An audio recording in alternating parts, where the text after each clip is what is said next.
Yun, day 2, 77 na ating drums mapawis. Medyo malapit na tayo matapos. At saka ito nga, dumaan si Jacob. Tinuruan natin ulit ng mga basic pattern at kahit pa paano na nakukuha. At ito nga pala yung snare kong nabutas, naknantok nung event yan nung Saturday nung Team Carga. Tsaka syempre nagpapawis din tayo kanina umaga, pero syempre hindi ko na video at medyo saglitan lang at nagpapawis na rin tayo rito sa drums mapawis natin. At malalapit na nga tayo matapos. Parang ang last pattern na lang natin yung twist at saka yung ska, tapos nun ending na. At ayun nga, meron tayong mga ilang pang pwedeng aralin dito. May mga ilang libro pa ako rito na pwede natin pasadahan ulit para kahit paano nga ma-document natin yung mga basic pattern na pwede nating maaral at mahasa at ma-practice tayo araw-araw sa pagbabasa ng notation. Kahit minsan nakakatamad na at paulit-ulit na lang ang pagbabasa at minsan talaga wala tayo sa mood, pero okay lang yun. Part of discipline natin sa sarili natin. Kahit hindi natin na-perfect yung mga ginagawa natin, pinagpapatuloy natin yung mga ginagawa natin kahit na parang boring, corny, kasi hindi naman talaga lahat ng pattern ay magugustuhan natin at maaral natin. Pero ang kagandahan doon, dinidisiplina natin yung sarili natin kahit isang beses sa isang araw nakakapag-practice tayo at nakakapagbasa tayo ng notation ng paunti-unti. Dahil nga yan din, at hindi rin naman wala naman tayo nasasalpakan na banda na note reading din, pero importante pa rin yung kahit na hindi wala kang nasasalpakan, ikaw mismo sa sarili mo nakakapagbasa at nakakapag-aral-aral. Napakalaking advantage kahit papano ng nakakapagbasa kahit sa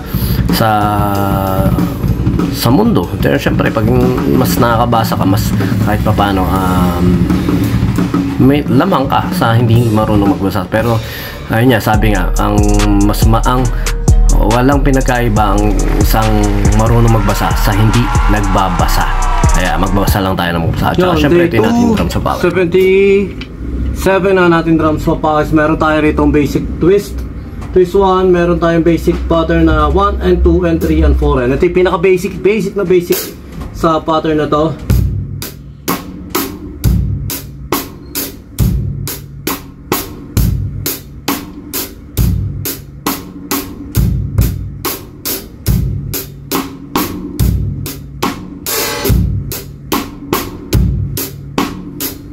And 2 and 3 and 4 and 1 and 2 and next pattern natin, isang mabilis lang to dahil basic nga lang yung una, pero dito sa pangalawa meron tayong count na 1 and 2 and 1 and 2 and 3 and 4 and 1 and 2 and 3 and 4 and 1 and 2 and 3 and 4 and 1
Ang pili niya, basic na ginawa natin.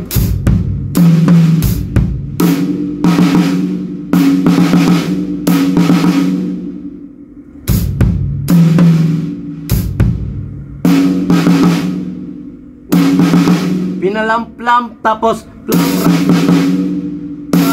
right,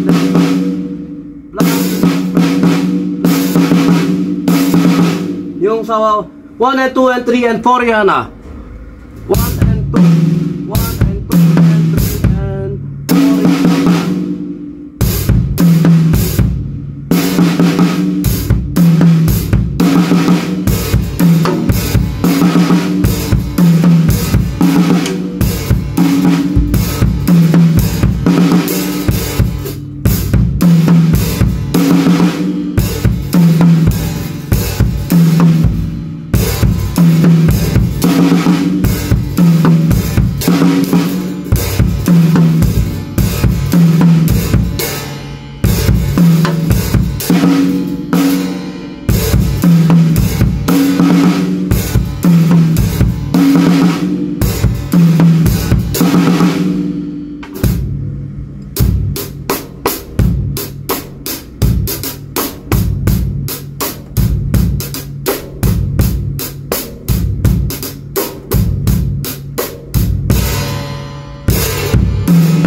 lang, yung pinaka-basic siya.